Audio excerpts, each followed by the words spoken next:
April 16th, 1992. What if the war didn't end when the enemy left? But instead, that's when the real nightmare began. The fall of Afghanistan into civil war after the Soviet withdrawal wasn't a clean break or a heroic victory like many imagined back in February 15, 1989. When the last Soviet troops crossed the Amu Darya River, it was the opening of a darker, more chaotic chapter where former allies turned their guns on each other, and Kabul, once a hopeful capital, became a city of ghosts, rockets, and silent screams.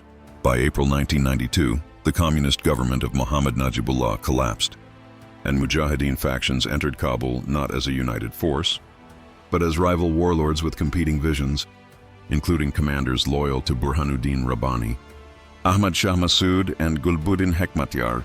And what followed between 1992 and 1993 was not just war, it was fragmentation, betrayal, and survival at its rawest edge.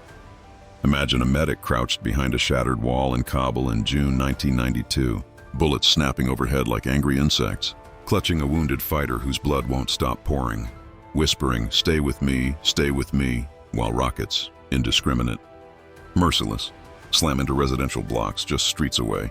Because this wasn't a battlefield with lines anymore. This was chaos, and civilians were the front line whether they wanted it or not.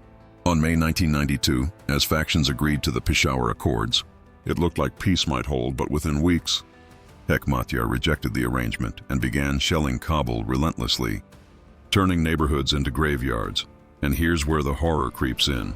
Not the loud kind, but the quiet one. Families hiding in basements for days, children learning to tell rocket types by sound, and in some districts, people stopped burying their dead immediately because stepping outside meant risking becoming one of them. One field report from late 1992 described medics working under fire so intense that they used doors ripped from hinges as stretchers, running through alleyways while snipers hunted movement. And sometimes, when they reached the wounded, they found them still alive but too afraid to cry out because noise meant death, and that kind of silence, it sticks with you. By August 1992, Kabul was effectively divided, with Massoud's forces trying to hold the city while Hekmatyar's rockets rained down daily, killing thousands. And one particularly chilling account tells of a hospital struck during evening hours, lights flickering out, doctors continuing surgeries by flashlight, hands shaking not from fear but exhaustion, because they had been awake for 48 hours straight. And outside, the sky glowed orange like the city itself was burning from the inside out. There were moments of dark humor too, fighters joking about Kabul weather meaning incoming rockets, laughing not because it was funny but because if they didn't laugh, they'd break. And that's the human side of war nobody puts in textbooks. The cracked smiles, the sarcasm in the face of death, the medic who says, "You're not dying on my shift, man. I just got here," while applying pressure to a wound he knows might not stop bleeding.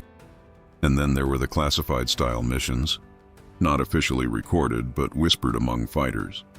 Night evacuations through rubble-filled streets, slipping past checkpoints of rival factions, carrying injured comrades on backs, navigating by memory because maps meant nothing anymore, and sometimes they made it, sometimes they didn't, and those who didn't were often left behind, not out of choice but necessity, a decision that haunted survivors long after the gunfire faded.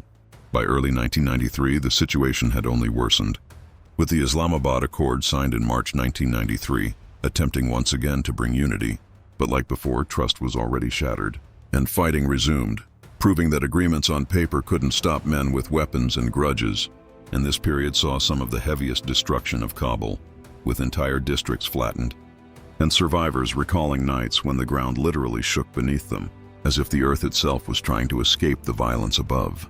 One of the most haunting elements of this war was what fighters called the empty streets effect.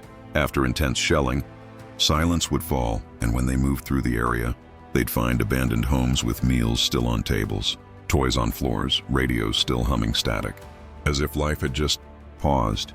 And sometimes, in those moments, even hardened soldiers felt a chill, like they were walking through a place that had been erased but not forgotten.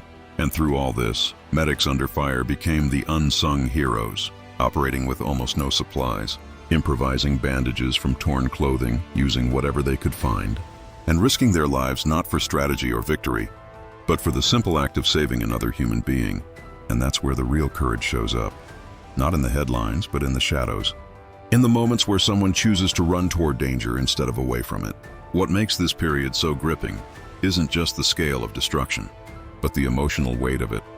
The betrayal between former allies, the civilians caught in between. The fighters who started out believing they were liberators and ended up questioning everything, and the psychological toll that turned even victories into hollow moments. By the end of 1993, Afghanistan wasn't just divided politically, it was fractured socially and emotionally, setting the stage for what would come next, including the rise of new forces that promised order, but would bring their own kind of fear. So here's the question that lingers, the one that should make you pause. When the enemy you fought for years is gone and the real battle begins among yourselves, what does victory even mean? And at what point does survival turn into something far more haunting than defeat?